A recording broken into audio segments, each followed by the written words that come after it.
Bom dia, boa tarde, boa noite e bem-vindos a mais um Acervo Fantástico. Continuamos nossa temporada de ação anos 80 com um clássico do cinema australiano que está bastante em voga hoje em dia, né? Porque tem um filme novo da série, né? O Furiosa. E o filme que a gente vai falar hoje é Mad Max 2, A Caçada Continua, do George Miller. Filmaço, assim, dessa série original do Mad Max, é o mais bem sucedido, né? E colocou o George Miller no mapa, até o próprio Mel Gibson, né? Mas antes da gente começar a falar do filme, bora dar o nosso oi para os nossos ouvintes. Grande Diego Nunes. E aí, pessoal, tudo bom? Eu tô aqui só pra gasolina hoje, mais nada. E o Igor de Campos. Olá a todos e todas que estão escutando, boa tarde, bom dia, boa noite, cavalheiros. É sempre um prazer estar aqui falando com vocês sobre esses filmes pós-apocalípticos. É isso aí, eu sou o Felipe Sobreiro.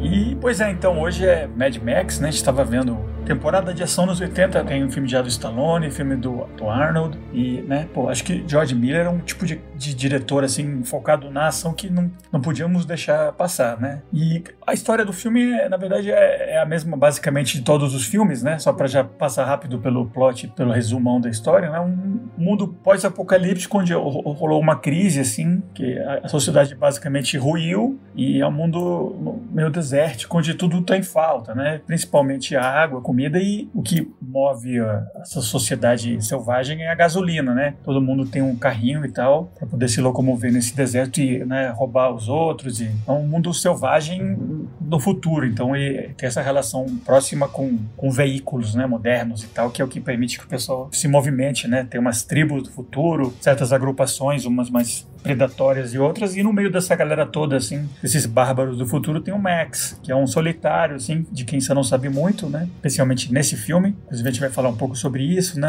Sobre continuidade entre os filmes do Mad Max, que eu acho que não é uma coisa que está muito, né, na cabeça dos criadores, né, do George Miller, né? Não está muito interessado em manter sequência e explicar a origem e tal, mas é um homem solitário no deserto que se depara com uma sociedade sendo atacada por uns bárbaros lá, e ele tem que decidir se ele lava as mãos disso ou se ele ajuda eles, né? É isso, basicamente. É um filme mais focado em ação, literalmente, né, em atos, e não tanto, né, em desenvolvimento de personagem e tal. Mas já pra gente partir mesmo pra nossa conversa aqui, Igão, por exemplo, qual é a sua relação com Mad Max 2, com a série toda, com George Miller como diretor? Bom, minha relação começa na adolescência. Eu assisti esse filme quando eu era mais novo, assim, não assisti esse filme, obviamente, quando ele foi lançado, porque esse filme é de 1982 e eu era neném.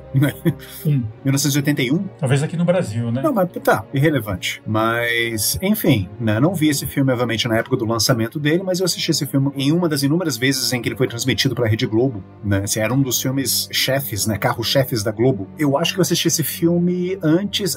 com certeza eu assisti esse filme antes de ter visto o primeiro, tanto é que eu lembro de sentir um certo estranhamento, né? Quando eu vi o primeiro. O primeiro é praticamente um drama sobre um policial que perde a família e depois ele se desprende da força policial pra procurar vingança. E não tem nada de apocalipse, não tem nada de distopia, não tem nada de gangues no futuro, nada disso. Então é um filme muito diferente do segundo, mas eu gosto muito do segundo. Para mim, na verdade, o segundo filme é o meu favorito, né, da série. Eu acho que se tem uma série cinematográfica que merece que eu seja um geek, eu acho que Mad Max, né, assim, tipo, é a única série que eu jamais pensei em fazer isso, mas que, né, se fosse o caso, eu faria algum tipo, se eu fosse dessa tribo, eu faria algum tipo de cosplay ou alguma coisa assim, porque de fato é a série que eu mais gosto, sabe? Eu nunca fui, assim, já gostei de Star Wars, já gostei de Star Trek, mas nunca fui muito fã. Agora, Mad Max eu sempre fui fã.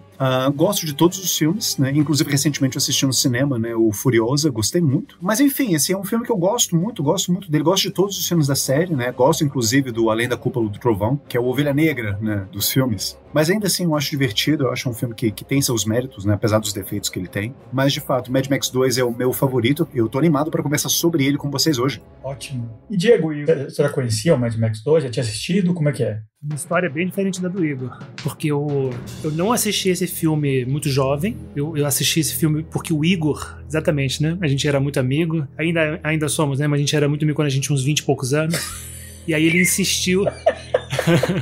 pra eu ver esse filme, que é um filme maravilhoso, fantástico, tem que ver, você vai amar, imperdível, você não pode ser cinéfilo, amar cinema e não ter visto nada de Mad Max, né? E aí eu fui ver, e realmente o filme não, na época, não fez nenhum impacto em mim, quase, eu nem me lembrava que eu tinha assistido o filme, eu achei meio datado, sabe, não estava preparado pra ver o filme, não conhecia quase nada da mitologia do Max e desses filmes do George Miller. A minha história é completamente diferente, né? Eu fui ver... Aí tudo isso mudou quando eu fui ver Fury Road, que pra mim é o meu favorito. É o filme que eu fiquei enlouquecido. Eu achei o melhor filme daquele ano, devia ter ganhado o Oscar de melhor filme. Eu acho um filme de ação perfeito. Talvez esse e Fogo Contra Fogo, do De Niro e Pacino, são os filmes de ação mais perfeitos de todos os tempos, eu acho. Eu adoro Fury Road. Aí isso me chamou a atenção pra série. E de fato a gente, assim, bastidores, né? A gente não ia falar sobre esse filme, inclusive. Eu acho que foi uma sugestão, uma das minhas sugestões da gente mudar. A gente ia falar de Fuga de Nova York. Eu assisti Fuga de Nova York, eu achei meio mediano. Também não faz parte muito da minha história. E achei, poxa, a gente vai falar de um filme de ação numa realidade distópica. Por que não Mad Max? Mad Max, sabe? Pô, é um dos filmes, Mad Max 2 especialmente, né? É um dos filmes emblemáticos dos anos 80, né? Temporada de ação nos 80. Então eu fui ver agora, de fato, sentar pra assistir o filme, sabe, com outros olhos e totalmente aberto pra experiência, sem nenhum preconceito e feliz de ver esse filme, porque da onde que veio Fury Road, que eu gosto tanto. Então gostei muito de ter visto dessa vez. É outra experiência, completamente diferente. Gostei, adorei, vi de novo hoje de manhã pra gente fazer o podcast. Assisti Furiosa ontem, assisti Além da Cúpula do Trovão, que é muito fraquinho, sabe? Vocês falam que é legalzinho, mas não, é ruim. É ruim, o filme é ruim. Tem a perseguição no final, é legal, é muito boa a perseguição, mas é uma bosta o filme, né? Mad Max Infanto. Mad Max Infanto Juvenil. Não. Aquela cena do Cirque du Soleil, do Mel Gibson lutando contra aquele cara, contra o Blaster, né? É muito embaraçoso aquilo, muito. É embarrassing, é ridículo. Muito ruim. Mas todo mundo pode fracassar. George Miller não é perfeito. Sabe? Não tem jeito. Mas assim, eu sou um cara atípico, porque o Felipe perguntou, como é que você começou a assistir? Como é que você conheceu o George Miller, né? É absurdo. O meu primeiro filme do George Miller foi Bruxas de Eastwick, que eu adorei. Depois assisti Olho de Lorenzo. Então eu conheço uma obra do George Miller de outra forma, completamente diferente. O Igor tá... É isso. Eu vi Baby primeiro, um pouquinho na cidade. É mesmo? Baby eu nunca vi, nunca tive coragem de ver. Tô muito velho. Eu tenho que dizer que As Bruxas de Eastwick é um filmão. Eu adorava esse filme também quando eu era pequeno. E só um adendo também aqui, eu acho o Fuga de Nova York um dos melhores filmes da década de 80, mas infelizmente nós não vamos falar sobre esse filme. Vamos falar sobre um filme que eu acho que é mais uma unanimidade entre nós. Então eu fico satisfeito. Fica pra próxima. Bom, eu comecei vendo, assim como o Igor, eu vi na TV, mas o primeiro que eu assisti foi o terceiro, né? Mad Max, quando eu era criança, e realmente é um filme mais pra criança, né? Tem um foco, assim, meio Peter Pan, né? Uns garotos perdidos que tem uma sociedade lá, não sei o quê. É um filme meio fora do eixo, assim, em relação aos outros da série toda, né? Tava até vendo umas informações, parece que o coautor dos Mad Max originais com o George Miller, ele tinha morrido um pouco antes, então o Miller perdeu um pouco a vontade e tal. Realmente o filme meio... não é exatamente o que ele queria e acabou fazendo e tal, mas eu acho que dessa trilogia dos 3 primeiros, aquele final, a perseguição, acho que é super impressionante, mesmo esse, né? E, bom, eventualmente eu vi todos, né? O 2, eu vi o Fury Road muitas vezes no cinema, eu adorei. Assisti o Furiosa agora, que eu achei também muito legal. Um filme bem mais apegado à continuidade do que os outros, né? Porque todo o Mad Max é mais ou menos um reboot, assim, né? Uma recontagem, assim, estilo Evil Dead, né? O filme 1 e o filme 2 é basicamente a mesma história, só que de novo, né? Contada um pouco diferente. O Mad Max acho que sempre faz isso, né? É uma figura meio vaga, assim, você consegue recontar mudando detalhes, né? Então, eu gostei de reparar nesse elemento agora. Pra mim é um clássico, assim, né? Eu não sei nem como traduzir, eu tava até conversando com o pessoal aqui por trás, né? Antes da gravação, né? Que, como é que se diz? Stunt, né? Que é essas peripécias que os dublês fazem, tem um nome em inglês, né? O que o dublê faz não é uma dublagem, né? A dublagem é do áudio, né? O que eles fazem é um stunt que a gente chama como, sei lá, uma peripécia, uma acrobacia, né? Sei lá. Mas os stunts desse filme são impressionantes, né? é meio uma cinematografia meio responsável, né? Você sente que o pessoal se machucava mesmo, principalmente no primeiro Mad Max. E até hoje, né? Até você fica impressionado com esse elemento, né? Uma coisa meio visceral, assim, meio perigosa, né? Pra quem tá fazendo o filme. Isso se mantém em toda a série que eu curti também. Mas é isso, né? Eu comecei pelo 3 e aí fui lentamente assistindo o resto da série, que também não tem muita importância a ordem na qual se assiste. Mas realmente, para mim, o segundo, que a gente vai falar hoje, é o mais emblemático mesmo, assim, é o mais... Tem um pé ainda no baixo orçamento, mas já é apontando para esse futuro mais expansivo, né, que ele viria fazer depois no Fury Road, no Furiosa e tal. Essa visão realmente de um mundo onde a sociedade acabou mesmo, né, que nos 2 primeiros ainda é meio vago, né, o que aconteceu. Pois é, então, Diego, você tinha falado que você tinha tido um insight interessante quando você estava assistindo hoje, pela segunda, terceira vez, para o podcast, assim, se quiser já começar por aí, para a gente já ir embreando por um caminho para conversar no programa hoje. Bom, pelo que eu estava assistindo, né? A primeira coisa que eu notei assistindo esse filme agora para o podcast, fazia muitos, né? Desde que eu tenho uns 20 e poucos anos que eu não via esse filme, né? Então foi como se eu estivesse vendo esse filme pela primeira vez agora. E a primeira coisa que eu notei é que, ao mesmo tempo que ele se sustenta muito, até hoje, as cenas de ação são muito bem feitas, são muito bem coordenadas, né? Realmente o George Miller, você tem que ser um diretor muito foda, muito fera, para você fazer um filme nos anos 80, né? E você assistir hoje em dia, né? 40 anos depois e achar ainda emocionante, empolgante, visceral. E eles são poucos diretores que fizeram isso, né? James Cameron, né? John McTiernan, que a gente falou do Predador e tal. E do George Miller é mestre, né? Fantástico. Mas, ao mesmo tempo, uma coisa que eu achei bem... Esse não é um insight, tá? É só uma introdução. Uma coisa que eu notei que eu achei bem da época, que eu queria saber a opinião de vocês, é essa questão da estética Sador, meio de clube gay, né, com roupa de couro, né, e meio bondage. E eu achei interessante o figurino, né, porque ambas as tribos, né, tanto a tribo do bem quanto a tribo do mal, elas usam os aparatos de futebol americano, né, só que uma é preto, um usa cor negra e a outra usa cor branca. E tons pastéis, assim. Uhum. E aí decidiram extrapolar esse visual, meio de gangue de motocicleta, né? E aí foi para uma questão também de bondage. Eu acho que nessa época, especialmente, né? Ainda existia, ainda até hoje existe, né? Um profundo medo inconsciente de todos nós desse tipo de comunidade, assim, né? Existe um mito, né, de que essa comunidade bondage, BDSM e tudo, isso dá medo muito na gente, né? Especialmente no homem hétero, assim, né, que tá assistindo esse filme de ação. Então eu acho que essa simbologia, ela trabalha muito bem nos medos e nas inseguranças do espectador, porque realmente é muito notável isso, né? Um dos principais vilões do filme, né? O que tá abaixo do Lord Humongous, né? O Wes, ele tem a bunda de fora, ele usa um fio dental e ele tem um namorado, um menino loiro, né?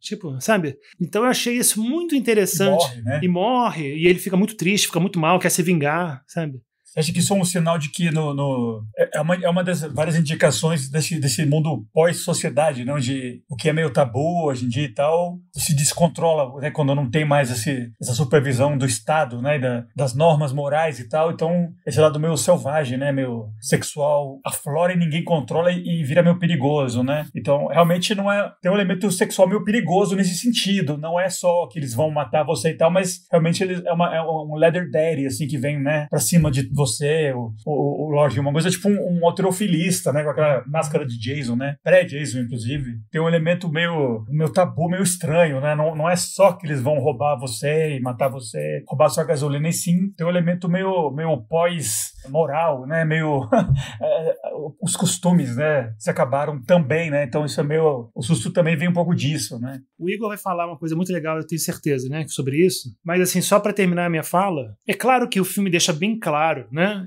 por várias falas do Lord Humongous, né, por vários elementos no filme, vários objetos usados no filme, né, de que o Lord Humongous, ele tem um controle sobre a gangue dele, como se eles realmente fossem os pets, os cachorros, né, ele chama os capangas, entre aspas, né, os associados dele de pups e de dogs, né, cachorros e de filhotinhos e tudo, né, e ele usa corrente como se fosse uma coleira no final, né, pra segurar o Wes, né, e aí ele solta a coleira e aí o Wes vai com toda a fúria pra cima. Então é uma relação desse tipo, mas o Felipe falou uma coisa muito legal, que isso envolve um elemento sexual também muito forte, né, Igor? O que você acha?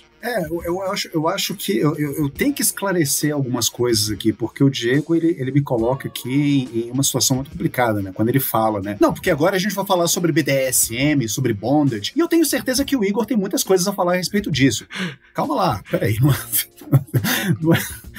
Eu acho que não é por aí, assim, sabe? Eu não tenho, assim, muita experiência. Igor, o Felipe tá escrevendo aqui, Igor, nosso especialista em taras. Isso aí eu não sei, meninos, de onde vocês tiraram essa ideia, né? Eu tô até, né, corando aqui.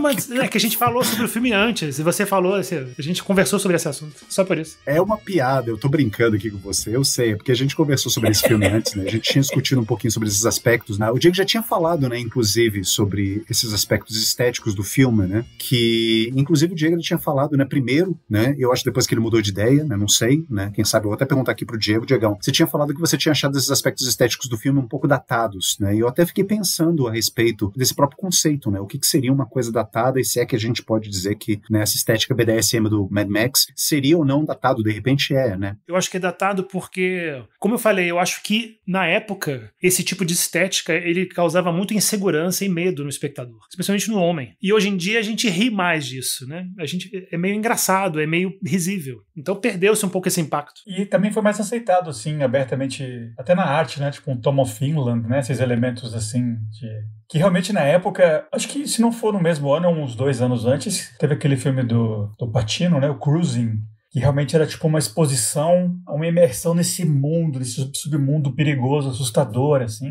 É meio predatório, né, e bem chocante, né, para sociedade conservadora e tal, e realmente, né, o fato que o futuro virou isso, né, é um dos medos desse apocalipse, assim, né, do pós-apocalipse do Mad Max, né, é uma coisa que estava meio que na cabeça das pessoas, né, estava sendo revelado, né, essa cultura LGBT, especificamente desse elemento meio Leatherhead, meio BDSM, né, tava em voga, eu acredito, né, por esses 2 filmes, né, basicamente, e porque tava virando algo comum e mais conhecido, né, não estava saindo da obscuridão e cultura como um todo estava começando a ver que isso existia mesmo, né? Sim, não, mas essas coisas ainda geravam desconforto, ainda geravam escândalo, assim. Eu estou tentando ver aqui agora, quando foi, por exemplo, uma exibição de fotos de um fotógrafo norte-americano chamado Robert Mapplethorpe, que tem um trabalho muito interessante, e uma das exibições dele foi uma série de fotografias que retratam essa subcultura BDSM, né, dos leather daddies, né, de homens vestidos com jaqueta de couro, com calça de couro, né, com toda uma série de aparatos e dildos e tudo mais. E eu lembro que eu já tinha assistido um trecho de um documentário sobre o Mapplethorpe, em que especificamente essa exibição, agora eu não sei quando que ela foi feita, né? Ela causou um escândalo, tinha muita gente querendo fechar isso, sabe, essa exibição. Isso não foi feito, assim, nos anos 50, nos anos 60. Isso foi, eu acho que, talvez final dos anos 80 ou início dos anos 90, eu não tô certo. O Mapplethorpe morreu em 89, né? Acho que foi mais ou menos no começo dessa mesma década dos anos 80. Então, por volta desse filme aí, né? Será um pouco antes. Esse insight do Diego, assim, me fez pensar também em um outro filme que me é muito caro, inclusive, por isso que ele me veio à memória aqui rapidamente, né? Em que ele usa o BDSM como uma espécie de forma de você caracterizar os vilões. E é um filme que eu já falei pra vocês, né? Um filme que eu gosto muito, que é o primeiro Hellraiser, que é eu sou péssimo com dados, mas se não me engano é de 1988 ou 1989, que é um filme britânico dirigido pelo Clive Barker, em que você tem a figura dos Cenobitas, que são os vilões do filme, que são seres de uma outra dimensão, from another dimension, de uma dimensão inferior, né, uma espécie de inferno, mas que não é exatamente um inferno, e eles são caracterizados como sendo leathers, né, assim, eles têm toda uma estética BDSM no visual deles. Então eu acho que de repente isso estava numa espécie de imaginário popular sobre o que é o BDSM, sabe? Você vai caracterizar vilões, né, com esse visual. Eu acho interessante, eu queria ter perguntado isso pro Diego, até mesmo porque no começo, quando ele falou pra gente que ele achava datado, eu achei estranho mas depois eu percebi que é porque eu parto de uma outra definição daquilo que é datado, porque pra mim, o que é datado, pensando aqui, num conceito que eu uso mesmo, seria alguma coisa que ela está relacionada a aspectos éticos, morais, religiosos ou ideológicos que não tem mais uma correspondência nos tempos atuais. Então, por exemplo, quando você vê, vou citar um exemplo aqui, a caracterização de estrangeiros na literatura europeia do século XIX, né? A forma como os africanos eram retratados, na forma como as pessoas do leste europeu ou da América do Sul eram retratadas. Isso é datado, porque esse tipo de representação não encontra mais mais nenhum parâmetro nos dias de hoje. Sabe? Você tem que realmente pensar que a pessoa que fez aquela obra é uma pessoa de 100 anos, 150 anos atrás, que não pensaria mais como as pessoas pensam hoje. Então, realmente, esse trabalho, quando você tem que fazer esse trabalho arqueológico, você está lidando com produtos culturais datados. Agora, o BDSM do Mad Max, eu pensei, não, mas isso não é datado, porque você tem BDSM até hoje. Então, por que seria datado? Mas eu entendi esse insight do Diego, eu compreendo e eu concordo com ele, que de fato é interessante como isso aparece, né, na caracterização de vilões, né, principalmente nos anos 80. Mas o que eu e o Diego a gente estava conversando, né, eu acho que essa estética do BDSM nos vilões do Mad Max, ela é interessante, né, porque serve para situar, né, quem são essas gangues, essas hordas de bárbaros predadores que aparecem no filme, né, que são diferentes, por exemplo, das hordas dos outros filmes. No Mad Max Road Warrior, você tem os Gay Boy Berserkers e você tem os Smegma Crazies. São os dois grupos, são as duas hordas que compõem, né, aqueles bárbaros, né, sob a liderança do Lord Humongous, the Ayatollah of Rock and Roller. Eles que estão querendo invadir aquele campo onde você tem, né, a gasolina sendo produzida. E cada filme do Mad Max, essas hordas sempre trazem uma espécie de representação daquilo que seria, ou pelo menos uma paródia daquilo que seria uma sociedade guerreira. Então, para quem assistiu Fury Road, tá lembrado dos War Boys, do Immortan Joe, vou ver vocês em Valhalla, né? Essa referência ao Valhalla, e também ele faz uma outra referência aos Kami Crazy. Nós somos os Kami Crazy War Boys. Ou seja, você tem aí a caracterização, assim, duas referências a duas sociedades guerreiras, né? Você tem o Japão, da época da Segunda Guerra Mundial, né? O kamikaze, e você tem o guerreiro viking aí, que sabe, que ia para a batalha sabendo que se ele morresse uma morte violenta, né, seria algo muito honroso, e ele estaria jantando com os deuses em Valhalla. Eu fiquei pensando, qual que é a sociedade guerreira, que no caso, que é aludida no Mad Max 2, pode ser, de repente, alguma sociedade grega, né? Mais especificamente me veio à cabeça, né, os espartanos, que eram famosos, né, porque, não só os espartanos, né, mas assim, os espartanos eu acho que ficaram conhecidos como sendo uma sociedade em que os guerreiros, era muito comum que os guerreiros tivessem relações homossexuais entre si, e isso, inclusive, era incentivado, né, na própria cultura espartana, porque se você vai para uma batalha para lutar ao lado de um guerreiro e ele é seu amante, você vai com 3 vezes mais fúria e ódio para defender justamente a pessoa que você ama, que está lutando do seu lado. Então, havia uma espécie de, não apenas isso era ok culturalmente, né, mas isso era, até onde eu sei, isso era um pouco até incentivado por parte dos generais, sabe, que os guerreiros criassem esse tipo de laço. Então, você vê, né, nessa sociedade guerreira do Mad Max 2, né, os guerreiros, eles têm relações sexuais. O Lord Humongous, ele realmente parece assim, o grande leather daddy daquela galera. Ele tem uma relação quase que erótica com eles, né? Aquela cena em que ele pega o Wes, né? Que o Wes, ele acabou de perder o namorado ou o escravo sexual dele, a gente não sabe, né? Mas é um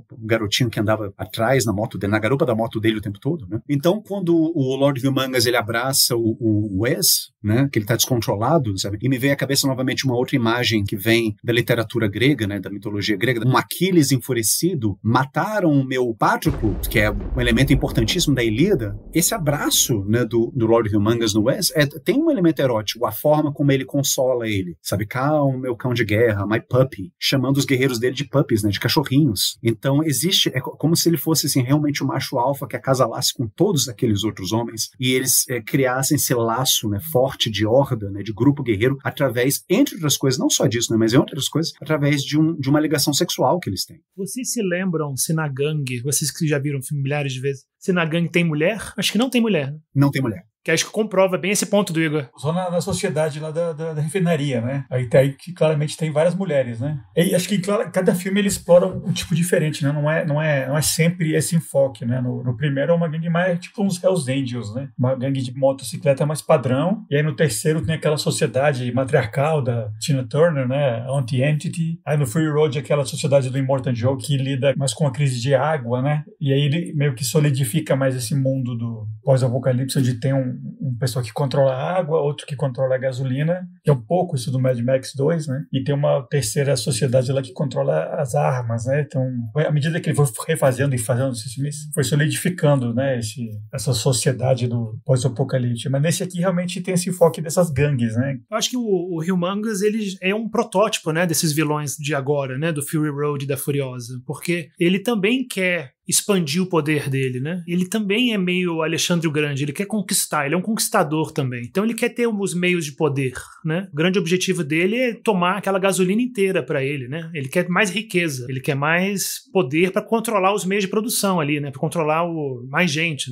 É pra ter mais poderio, mas não necessariamente não quer dizer que vai levar adiante, né? Eu acho isso uma coisa legal que o Miller fez agora no último, no Furiosa, né? Que tem a figura do Dementos, que é o Chris Hemsworth, que é uma figura bem mais próxima de todos os filmes que ele fez depois, é o mais próximo do Humongous, do Mad Max 2, é esse, né? Um senhor de guerra, assim, meio grego, meio romano, inclusive, né? Tem uma carroça, assim, meio Ben-Hur, com motos e tal. E ele realmente quer tomar o poder, mas ele não sabe o que fazer, né? Ele acaba invadindo a Cidade das Balas lá, mas o esquema entra em caos, né? Porque ele não sabe o que fazer, né? É meio que uma projeção do Humongous, né? Que é a criatura de guerra, né? De controle dos bárbaros, que é o acesso àquela gasolina, aquele meio, aquela matéria-prima que eles precisam, né? Mas você imagina, né? Que 6 meses depois, ou ano depois, não ia ter mais nada naquela refinaria, né? Esse mundo pós-social não tem mais organização, vira só sobrevivência, extração momentânea, roubo e tal, e não manutenção, né? Não criação de meios, né? Manutenção da obra-prima, né? Então, realmente, ele ia roubar até a gasolina e ia acabar, né? É muito legal o que você está falando, porque eu acho que existe essa tensão em vários filmes do Mad Max. Essa tensão entre a sociedade minimamente organizada e a sociedade em guerra, masculina, cheia de ambição, de poder, né? E um querendo tomar o lugar do outro. Eu acho que essa tensão está em todos, né? E esse lugar que sobra, que tem um mínimo de organização, ele é como se fosse um oásis, uma miragem, um lugar pequenininho no meio daquele deserto gigante, né? De caos e desordem. E quem ganha é o mais forte, o que impera é Darwin e acabou. Ele mantém essa tensão até o final, até esse filme, né? O Furiosa, eu acho que é a apoteose dessa tensão, desse conceito, né? Dessa tensão entre as duas formas de vida, né? Em sociedade, especialmente uma sociedade feminina, como no filme, mais centrada em colaboração e cooperação, e a sociedade masculina muito mais centrada em destruição, guerra, né? E sede de poder. O Lugar Verde é como se fosse aquela sociedade, né? Com aquelas roupas brancas do segundo filme, né? Do Mad Max 2. O Furiosa é o que mais parece com o filme 2, né? Que, assim como o pessoal tenta proteger a refinaria essa sociedade do 2, né? Com o Papagalo lá, o grande segredo, a grande coisa a ser protegida no Furiosa é esse Lugar Verde, né? Essa possível fonte, né?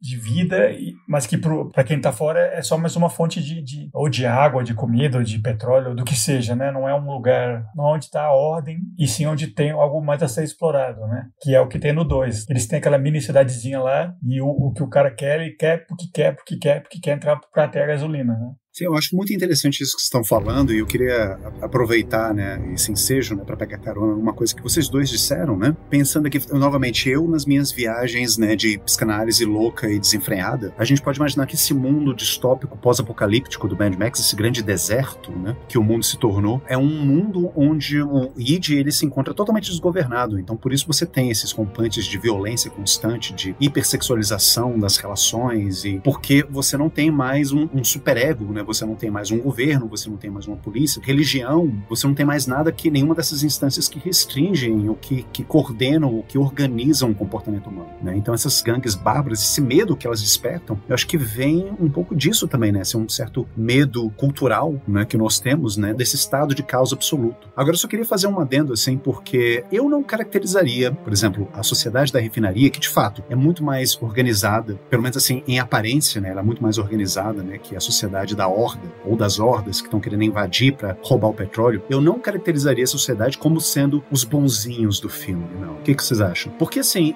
eles estão mais vulneráveis, né? E o fato de haver mulheres, crianças e pessoas idosas dentro dessa comunidade faz você pensar que de fato, assim, há uma organização maior. Não é pegando carona numa coisa que o Diego falou também, não é esse pesadelo darwinista onde só os fortes têm vez, né? E os fracos que se foldam, né? Que é o mundo das hordas, né? Você vê, só tem homem brucutu, né, nas hordas. Você não vai ter espaço para ter pessoas idosas, nem crianças, nem mulheres, né? Você só tem, né, aqueles alpha warriors, né, participando das hordas. Então faz você pensar realmente que é uma sociedade um pouco mais organizada, né, porque ela dá espaço de convívio para essas pessoas também. Mas dizer que eles são bonzinhos, eles parecem muito oportunistas certas horas, e em alguns momentos do filme eles são também mesquinhos e trapaceiros, né? Eu não sei se vocês tiveram essa mesma impressão, mas eu tô pensando aqui particularmente no final do filme e em outros comentários que alguns outros personagens dentro dessa comunidade, alguns comentários que eles fazem também, a forma como eles veem o próprio Max. Eu não sei se eles são tão assim, nossa, pessoas do bem, justas, bacanas. Não sei. O que vocês acham? Como é que vocês caracterizariam essa comunidade? Eu não sei se isso é um momento assim que o Igor teve uma leitura, tipo, que nem no episódio do Rambo, né? Que você tá atribuindo assim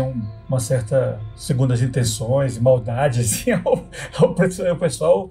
Eu não sei se a crítica a essa sociedade é tão pontual como tem esse mundo perigoso pós-social bárbaro, né? Mas eu acho que o fato que é um mundo mais próximo do nosso, né? Que tem um pouco mais dessa coisa mais burocrática, né? Que é realmente meio pusilânime, né? Talvez tenha um pouco nesse sentido, eu imagino, né? Uma crítica nesse... Falta... Realmente, o Max é uma figura que não tá nem num nem no outro, claramente, né? Inclusive, eu queria falar dele depois, né? Essa figura meio vazia que tem no meio do filme, né? Inclusive, tirando o primeiro filme, ele é uma figura meio oca, né? Em todos, né? Você nunca sabe nada dele, né? Uma figura meio... ele só quer se livrar da sociedade, dessa associação com dessas pessoas, quer ficar só na dele e tal. Então, eu acho que pra ele também não é uma solução, né? Esse grupo. Mas eu não diria que eles são oportunistas, porque eles estão tentando sobreviver a esses ataques, né? Então, realmente no final do filme eles enganam as hordas, mandando o caminhão sem a gasolina, né? Que é o que eles querem, enquanto eles fogem com a gasolina, né? Enganam o Max também, né? Exato, esse é o meu ponto, eles enganam o Max. O Max é bucha de canhão nesse momento, mas eu imagino que essa filosofia, né, o bem do grupo supersede o bem de um, né? E como ele não era do grupo mesmo, né?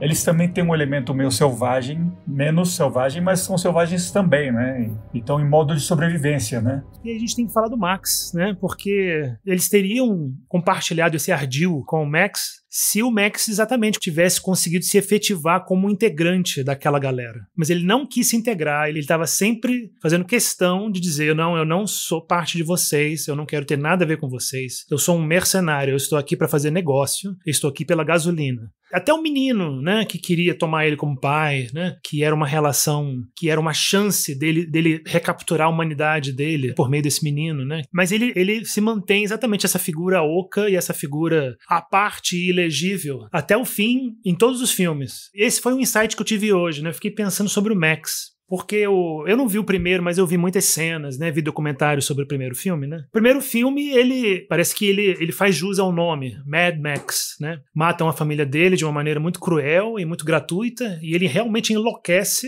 e vai em sede de vingança e mata os vilões de uma maneira bem cruel e bem violento, assim. Só que esse filme, e no Fury Road, tem aquelas... Isso o Igor tinha me falado antes, né? De fato, não ficou tão bem ilustrado, ficou muito rápido, não ficou muito bem desenvolvido, né? A loucura do Max, que é visualizada por essas alucinações que ele tem, esses flashes que ele tem da família dele, né? Ele vê tipo uma menininha, né? Falando com ele, né? Um fantasma da filha, uma coisa assim, né? Um velhinho aborígene também aparece, assim, do nada, e a gente não sabe quem é esse velhinho aborígene, né? A filha, a gente imagina que é a filha dele. E aparece muito rápido. Um parênteses rapidinho, assim, sabe? Pois é, essa questão das alucinações visuais, assim, eu achei desnecessária, né, no Fury Road. Não é falando mal do Fury Road, é um filme que eu amo. Mas aqui ali tem umas coisinhas que... porque, por exemplo, assim, já me disseram isso, assim, é a filha dele, mas peraí, no primeiro filme ele tem um filho. É um menino. É um bebê, inclusive, de colo, que ele chama de Sprog, mas aí ele alucina com uma menina, né? Eu acho que não faz, não sei, assim, eu tenho uma teoria sobre isso, mas... Tem um elemento de que cada vez que a história do Max é recontada, ele é mudada de propósito, né? Não é um acidente, que não é um menininho bebê que nem foi, né? Só que esse filme, eu não consegui achar absolutamente nada de louco no Max. Ele não é mad. Eu achei ele o personagem de longe mais lúcido, o personagem que tem a visão da realidade de como ela é. É o personagem mais lúcido que existe no filme inteiro. É o personagem que não tem esperanças. É o personagem nihilista, é um personagem... Tipo, ele é o Sísifo. Ele percebe o quanto que a realidade se tornou absurda, percebe que a realidade não faz mais sentido nenhum, que a vida não tem mais propósito, que fazer parte de uma sociedade não vai levar ele a lugar nenhum, não vai dar felicidade, não vai preenchê-lo, que esse vazio que ele tem depois que ele perdeu a família não vai ser preenchido mais, que ele não vai esquecer, que ele não vai superar esse trauma, que ele vai ter esse trauma para sempre. Então ele é absolutamente pé no chão, e aí ele tá bem com isso. Ele parece bem, ele não parece atormentado e sofrendo e ansioso, e ele não sofre com isso. Não tem luto, né? Não tem luto, ele está completamente resignado com a pedra que ele tem que levar pra cima do morro de boa, e depois a pedra desce e ele tem que levar de novo, e depois a pedra desce e ele tem que levar de novo. Cada filme do Mad Max ele leva uma pedra até o topo do morro. Por isso que ele vai embora, porque ele vai lá de volta buscar a pedra. Ele sempre termina o filme da mesma forma, né? Ele termina o filme dando tchau pra sociedade. Tchau, sociedade, eu consegui ajudar vocês, mesmo não querendo, sabe, anti-herói completamente relutante, não quero ajudar, não quero. Esse 2, ele tá bem assim, eu não tô afim, não me enche o saco. E aí depois que ele leva muita porrada e não tem mais escolha, ele fala essa frase, eu não tenho escolha, eu vou dirigir o caminhão. Aí ele vai lá e dirige o caminhão. E aí, quando ele é enganado pelo papagalo, aí isso confirma ainda mais. O mundo é absurdo, o ser humano é absurdo. O que eu vou fazer da minha vida? O que ele faz da vida dele? Ele anda de motocicleta. A vida dele é essa, a motivação dele é essa. É viajar de motocicleta, então ele precisa de gasolina. Eu estou aqui pra gasolina. De carro, Digão? De carro, desculpa. De carro. V8 Interceptor.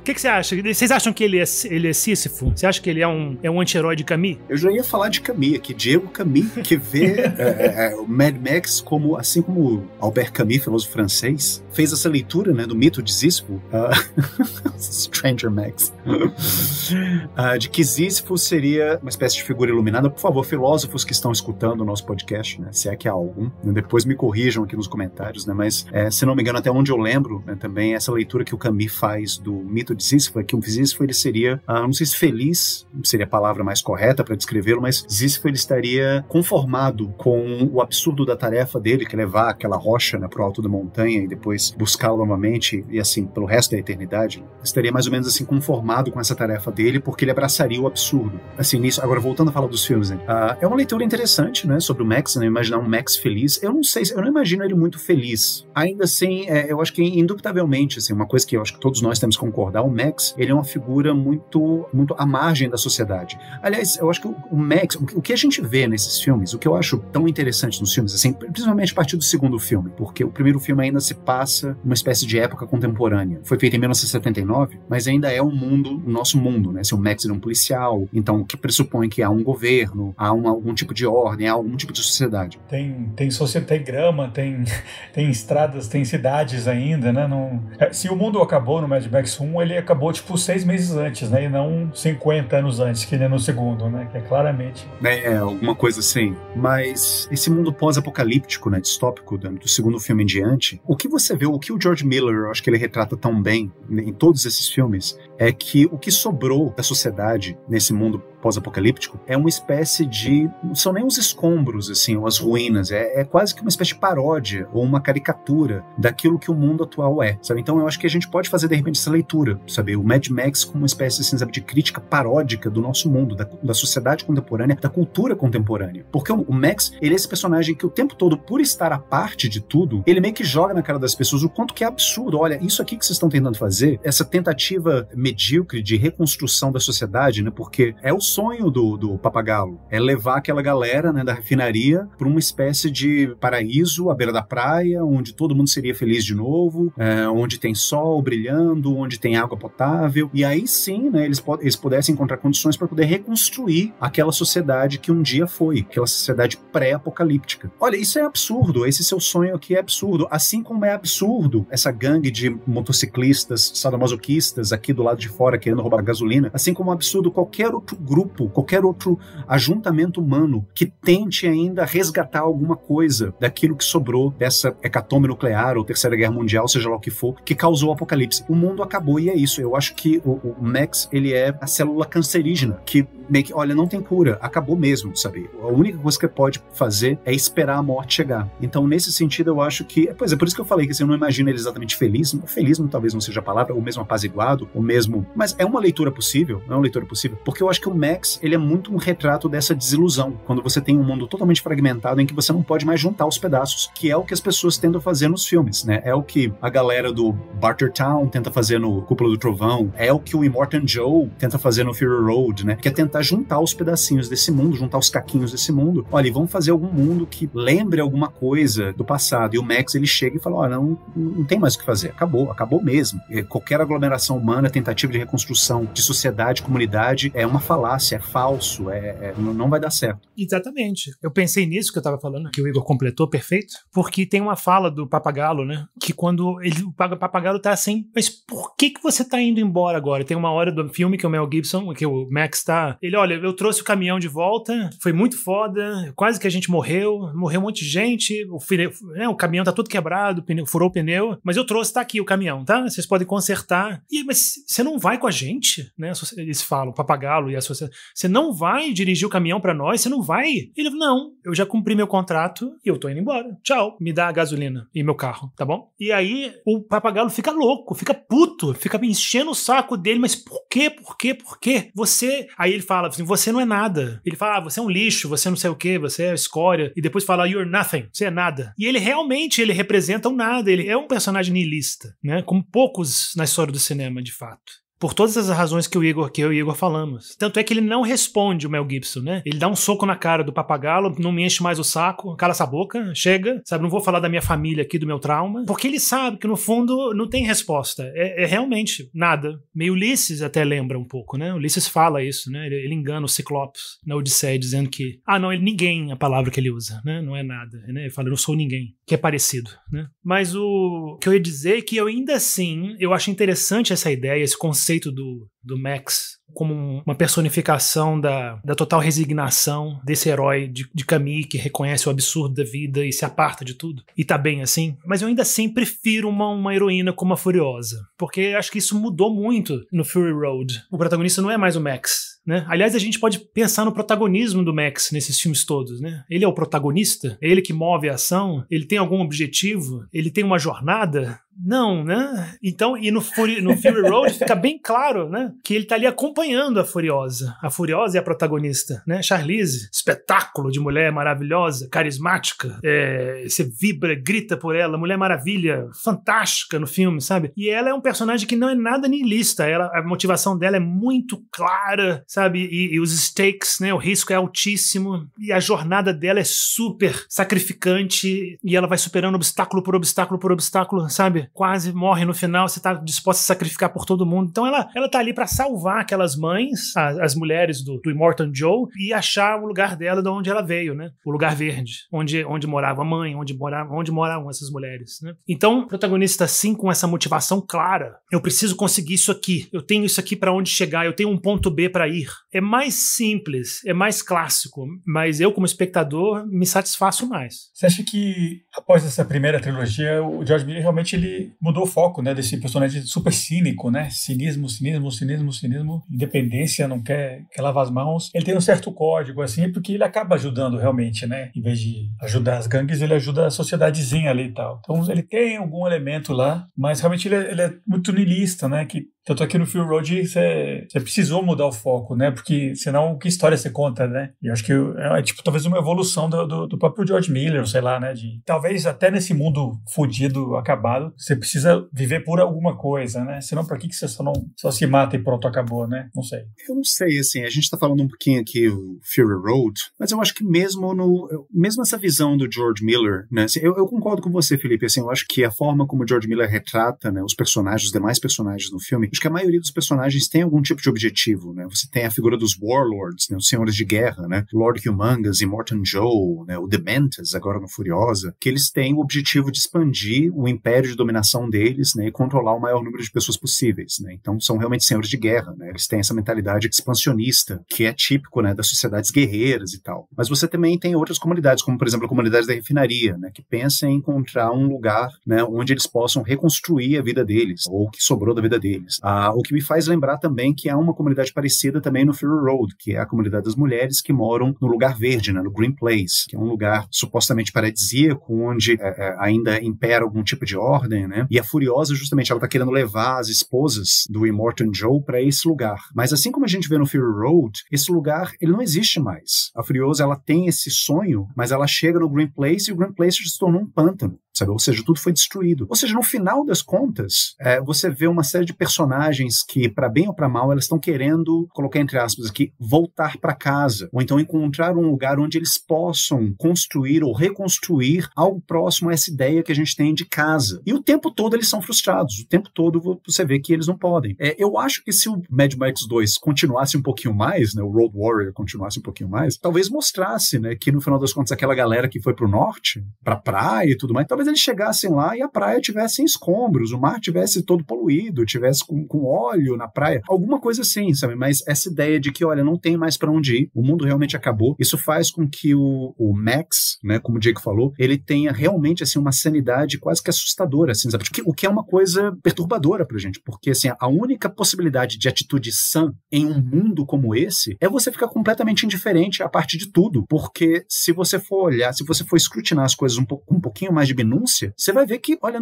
realmente não tem pra onde ir, não tem casa te esperando, não tem como reconstruir aquilo que já foi algum dia, acabou, o mundo acabou. Isso realmente é assustador, isso é aterrorizante. Acho que daria pra fazer tipo um sumário da série do Max, né, que tem essa expressão em inglês, né, you can never go home again, você nunca mais pode voltar para casa, que simbolicamente é um tipo de crítica à nostalgia, né, de viver nessa fantasia do retorno e tal, né, tudo, eu vou voltar a esse estado infantil meu, onde não tinha problemas e tal, e isso realmente não existe, né, que nos filmes do Mad Max talvez simbolicamente a sociedade era isso, né, e você cresceu, você amadureceu, você foi para esse mundo selvagem, que o seu novo normal é esse, né? Então talvez o Max é isso, né? Essa crítica à nostalgia, que realmente não tem para onde voltar, né? Você tem que viver no aqui e no agora, e só que com um mínimo de humanidade, né? Sei lá, sem ser tão predatório, né? Que nem tem essas outras figuras que ele encontra, né? Ele entende que o mundo acabou, mas também não quer dizer que é destruição total, né? Então tem um pouco isso, eu imagino, né? Essa criticar a nostalgia dessa fantasia de voltar à sociedade e tal. Esse sonho impossível do Max é voltar a um tempo da vida sem trauma. Porque é isso que acontece, né?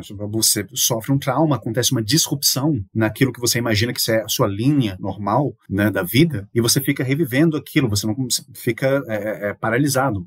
Daí a ideia, né, de que o trauma ele fica se repetindo, né? Mas aí o objetivo, o sonho, né, de qualquer pessoa que passa por algum tipo de terapia ou tratamento terapêutico é você recuperar, né, a sua saúde mental, ou seja, você voltar a um tempo em que o trauma não existisse. Sendo que, né, para quem faz terapia já há algum tempo, né, eu faço terapia já faz algum tempo, a gente sabe que isso não existe, assim, sabe? Tipo, isso é realmente uma ilusão, sabe? Tipo, vou voltar a um tempo como se o trauma jamais tivesse acontecido na minha vida. Isso é impossível. Você tem que lidar com as consequências diariamente, né, de traumas, ou problemas, ou abusos que você sofreu, e a terapia ensina você a lidar com as consequências disso. Mas não existe nenhum apagamento do que aconteceu. Você não pode voltar a agir como você agia antes que o trauma tivesse acontecido. Eu acho que, de certa forma, é isso, né? É isso que as pessoas querem, sabe? Tipo, vamos voltar pro lugar verde, vamos voltar pra sociedade idílica da praia, vamos voltar para aquele Éden que a gente tinha. Não tem. Eu acho que mesmo as hordas, né? Mesmo as hordas dos bárbaros, dos warlords, eles querem, de certa forma, isso. Porque você pertencer a uma horda dessas, uma horda do Lord Humongous, né? De certa forma, né? E eu tive esse insight vendo Furiosa. Agora, vocês notaram que no Furiosa, desculpa assim, para aquelas pessoas que ainda não viram Furiosa, pequeno spoiler, quer dizer, não é bem um spoiler, mas um pequeno detalhe aqui. Vocês notaram que o Dementus, ele sempre carrega um ursinho de pelúcia. Que coisa estranha, né? Assim, um líder guerreiro de uma horda, e ele tem aquela porcaria daquele ursinho de pelúcia o tempo todo com ele, né? Que ele só divide com a pequena Furiosa, mas depois ele muda de ideia e ele volta a ter. E aqui e ali, ao longo de todos os filmes, se vocês repararem, a maioria, não vou dizer todos, né? Mas a maioria desses bárbaros, né? Dos mais selvagens dos filmes, eles têm alguma coisa que remete à infância. Não sei. Eu tive esse insight quando eu vi o Dementus, mas aí depois assistindo novamente o Road Warrior e vendo um pouquinho o Thunderdome, eu fiquei pensando assim, tem sempre alguma coisa, um detalhe na roupa, não sei, uma caixinha de música, né? É alguma coisa que lembra a infância, que remete à infância. Então, a horda do Lord Humongous, Gay Boys Berserkers, é como se fosse um monte de menino, em que os pais saíram e nunca mais vão voltar, os professores também saíram e nunca mais vão voltar, e os meninos estão aí, pronto, beleza, a gente pode tocar o terror da forma como a gente quiser. E eles ficam loucos, e eles fazem todo tipo de barbaridade. É uma coisa meio Lord of the Flies, né? O Senhor das Moscas, aquele livro do William Golding. O que acontece quando você tira as rédeas da infância? Se você tem uma visão idílica, edênica da infância, como sendo a época da inocência, os meninos, as meninas, mas pode ser Battle Royale também, assim, as crianças podem ficar loucas, podem começar a se matar também, podem voltar a um estado degenerativo de selvageria, que eu acho que é mais ou menos que é isso que acontece. Então, essas hordas selvagens, elas são um monte de meninões sem as suas mamães, sem os seus papais, totalmente, ao Deus dará, totalmente à mercê dos próprios impulsos. Mas aí, novamente, querem voltar à infância, querem resgatar alguma coisa. É possível isso? Não é possível. Por mais que você tenha, e agora parando para pegar aquela caixinha de música, né, no Road Warrior, eu acho que é bem simbólico desse tipo de coisa. O que sobrou da infância? Sobrou uma mísera caixinha de música. Tem um dado também. Tem um dado também, exatamente. Sobraram essas coisas, essas relíquias. Mas você ficar girando aquela alavanquinha e fazendo aquela musiquinha bonitinha tocar, por mais que você tenha nostalgia imbuída dentro do seu coração, isso não vai fazer a sua infância voltar, isso não vai colocar os pedaços do Humpty Dumpty back together again, ele não vai se ligar. Porque, de fato, né, na vida real, por exemplo, né, mesmo hoje em dia, sem apocalipse, a gente pode pensar isso na vida real, né? Porque às vezes a gente tá numa situação muito boa, muito confortável, e aí circunstâncias acontecem que você vai para uma situação difícil, complicada. E aí é muito tentador e muito sofrido também você sempre se lembrar da como a situação estava boa antes, né? Era confortável antes, era lindo antes. E agora eu tô sofrendo aqui, agora eu tenho que resolver 1000 problemas, 1000 coisas, né? E aí, se você fica olhando para trás, né, se você faz essa comparação, esse espelho, né, de realidade agora e realidade do que foi, é um caminho para enlouquecer, para ficar deprimido, para ficar mal sempre.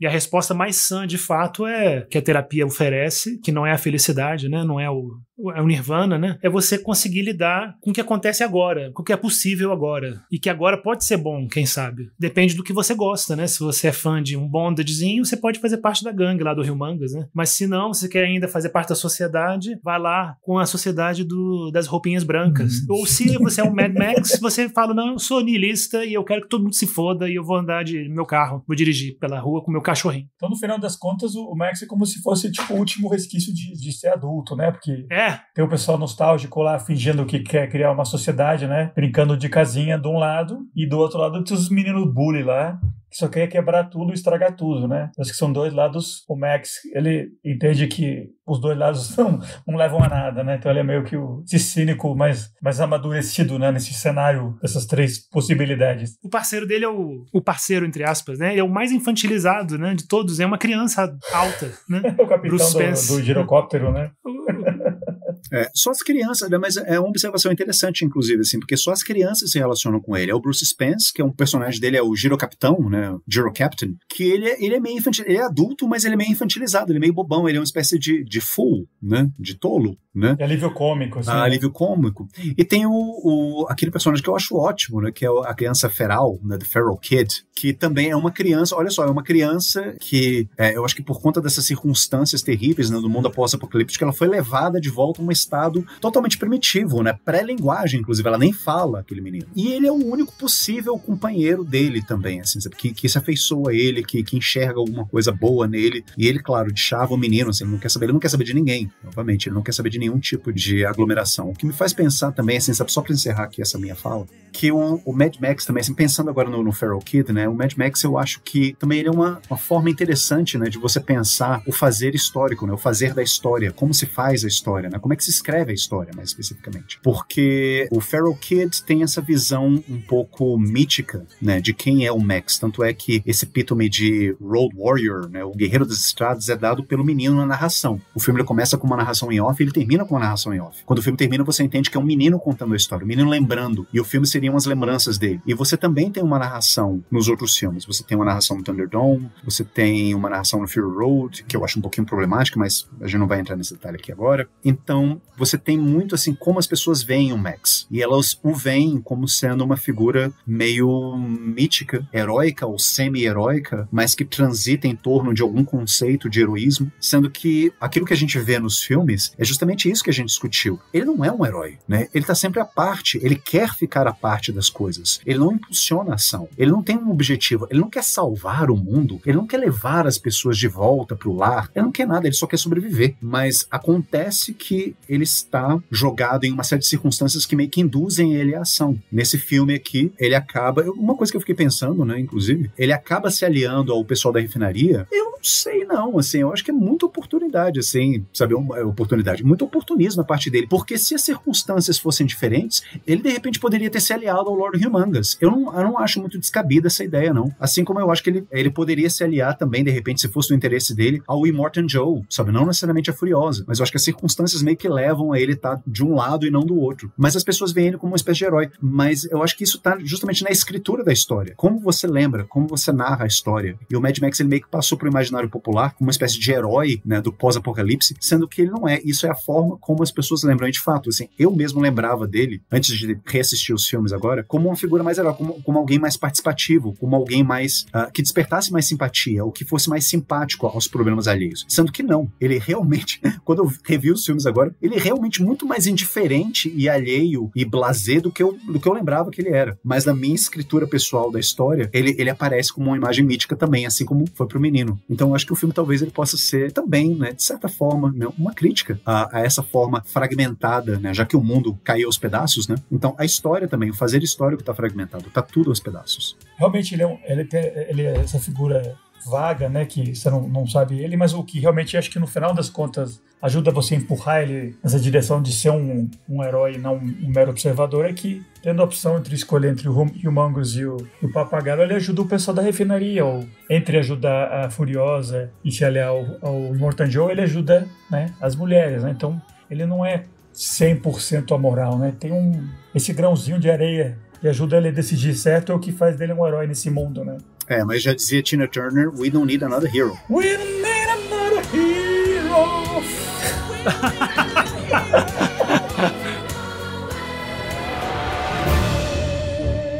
Então, pessoal, esse foi nosso episódio do Mad Max 2 e, bom, a gente poderia continuar falando, né, que além porque tem toda essa série, né, tem muito assunto aí, super dica, super recomendação. E antes de anunciar o próximo episódio do Acervo, né, como sempre, deixa eu perguntar para os meus co-hosts, né, que filmes eles recomendam, né, algum filme ligado de alguma maneira ao Mad Max 2, para os nossos ouvintes assistirem, né, pô. Diegão, qual é a sua dica de hoje para os ouvintes? Eu acho que o Mad Max, assim, tá muito claro, né, que ele é um filme, tem uma carga de influência na cultura e na arte muito, muito grande, né, muito ampla. Então tem muitos filmes que a gente poderia indicar que tem de alguma forma alguma influência, que tem alguma inspiração no universo criado pelos filmes do Mad Max. Eu escolhi um filme australiano chamado As Últimas Horas, né? These Final Hours, que é um filme muito bom, me surpreendeu muito, um filme, acho que independente, australiano, e o filme, a história se passa 12 horas antes do mundo acabar. Caem asteroides na Terra, lá no Oceano Atlântico, perto da América do Norte. E aí os australianos têm 12 horas para viver, né? São as últimas 12 horas do mundo, né? Antes da explosão chegar e o apocalipse acabar com toda a vida na Terra. Então eu achei o filme super legal, super interessante. Essa questão do que fazer agora, né? O que eu faço com a minha vida no presente, né? Num presente caótico, né? Com um fim, com hora pra terminar. E o filme, claramente, ele tem influência, ele tem elementos, né? De uma sociedade em colapso na Austrália, que começou com Mad Max. E tem muitos filmes, assim, né? Que se passam nesse tipo de realidade. É um ótimo filme, eu gostei muito, assim. Não é maravilhoso, mas é um bom filme, bem atuado. Recomendo bastante. Igão, qual é a sua, falando em recomendações australianas? Exatamente. Recomendações australianas. Eu acho interessante que vocês tenham trazido isso, porque quando eu estava pensando aqui na recomendação, eu fiz questão, né, de pensar em um filme australiano para indicar, né, para todas as pessoas que estão nos ouvindo, porque eu acho que o cinema australiano, eu não tinha... Essa é uma ficha que caiu enquanto eu estava me preparando aqui para a gravação desse episódio, reassistindo Mad Max, fui pro cinema para ver o Furiosa. O cinema australiano, ele tem sido muito importante para mim. Eu acho que ele foi, sem eu perceber, ele foi muito importante para minha formação, porque tem vários diretores que eu gosto, vários filmes que eu gosto, vários filmes que foram muito importantes para mim, que ou eles foram feitos por diretores australianos, ou eles foram rodados na Austrália, ou eles foram feitos, protagonizados por atores e atrizes australianos. Então, o cinema australiano, eu acho que ele é muito interessante de ser visitado, revisitado, revisitado para aquelas pessoas que já conhecem ele, né? E eu acho que o Mad Max ele é muito ilustrativo, assim, sabe, de um movimento que se chama, né, hoje, né, de Australian New Wave, né, que é essa nova geração, nova onda de cinema australiano, que começou mais ou menos nos anos 70, nos anos 80, assim, começou nos anos 80, nos anos 70, mas que ganhou força mesmo nos anos 80, e que apresentou para nós vários diretores fantásticos, tipo Peter Weir começou nessa época também, Philip Noyce, o próprio George Miller, Bruce Beresford, então, Jane Campion também, então, vários diretores que meio que pegaram carona nessa onda, ou então que surfaram nessa onda depois. E o filme que eu tava querendo recomendar para vocês é um filme de um diretor australiano, feito na Austrália, né? Um filme de, claro, sou eu, né? Então é um filme de horror australiano, chamado Razorback, As Garras do Terror, né? O que é absolutamente ridículo, porque é um filme que trata de um porco gigante que começa a comer as pessoas no interior australiano. E todos sabem, né? Pelo menos assim, eu não fui criado na fazenda, nada disso, mas até eu sei que porcos não têm garras. Mas o filme se chama aqui no Brasil As Garras do Terror. O que eu acho biologicamente muito impreciso, mas tudo bem. É um filme dirigido pelo Russell Mulcahy, que é um diretor australiano que fez, né, ficou famoso depois por ter feito Highlander, que é um dos meus filmes de ação dos anos 80 favoritos, fantástico, um filme que fez a minha infância. E ele fez esse filme que tem uma premissa até um pouco boba, né? Esse porco gigante que sai aterrorizando pessoas no interior, né, no Outback australiano, mas que eu acho que é um ótimo filme, assim, do ponto de vista. É um filme de baixo orçamento, né, claro, mas ele tem uma ótima caracterização de personagens. Fotografia, eu acho belíssima fotografia. Tem uma ótima trilha sonora, ele tem uma atmosfera de tensão mais ou menos constante. É um filme muito bem feito, ele pode não ser um filme mais bem escrito, ou com os efeitos especiais mais de ponta, mas ainda assim eu acho que é um filme que hoje tá meio que esquecido, mas como nós somos o acervo fantástico, eu acho que vale a pena ressuscitar esses filmes, né? E esse é um filme que, né, se você já viu ou se você vai ver, depois escreva pra gente nos comentários o que você achou de Razorback, As Garras do Terror, e diga no final das contas se porcos são tão terríveis assim ou não, ou se sou eu que tenho ojeriza porco. Antes de falar o meu, deixa eu só avisar para os ouvintes, né, que talvez eles encontrem com que a gente estava pesquisando, né, quando a gente vai fazer a nossa listinha das dicas, a gente pega um filme em português, né, porque às vezes você é mais familiarizado com o título original e tal, e aí você vai ver que no Brasil, na verdade, como é o caso esse filme teve 3 títulos diferentes aqui, né, então talvez você encontre como As Garras do Terror, mas também tem O Javali Assassino, né, ou terceiro ainda, O Corte da Navalha. Então esses 3 filmes, na verdade, são o mesmo Razorback, de 84, que o Igor recomendou. Então, se você não achar um, procura o outro. Esse filme é lindo, Razorback, e muito bem filmado, fotografia fantástica, tem uma estética de clipe, mas acho que tá claro, né? Não precisa falar, né? É um filme B, é filme B. Preparem-se, né? Bzão. É um filme B de bom. Pronto, fora. É um bom filme. É um típico desses creature feature, né? De filme de criaturas, de monstros e tal. Realmente é isso. E agora a minha dica, né? Eu pensei, vou falar de um filme que se passa na Austrália, 2 se passa depois da queda da sociedade, tem perseguição de carro, tem vingança. O único que o filme não tem ação, o único que o filme não tem é diversão em nenhum momento. Se você achou o Mad Max niilista e cínico, me permita multiplicar isso por 1 milhão com um filme chamado The Rover, A Caçada, um filme de 2014 do David Michôd, estrelado pelo Guy Pearce e o Robert Pattinson, no primeiro filme que ele fez assim pós-Twilight. Se você achou o Mad Max o filme meio o Max como personagem, talvez será que ele é herói ou ele não é, o protagonista desse The Rover, que é o Guy Pearce, é assim 1 milhão de vezes pior, violento, niilista, vingativo. É uma sociedade onde se o Mad Max 2 é tipo, sei lá, 50 anos depois da queda da sociedade, esse do The Rover, a sociedade especificamente acabou 10 anos antes, então ainda tem um certo arremedo assim de comércio, de algum nível de sociedade, né? Só que aquela coisa assim sem esperança nenhuma, né?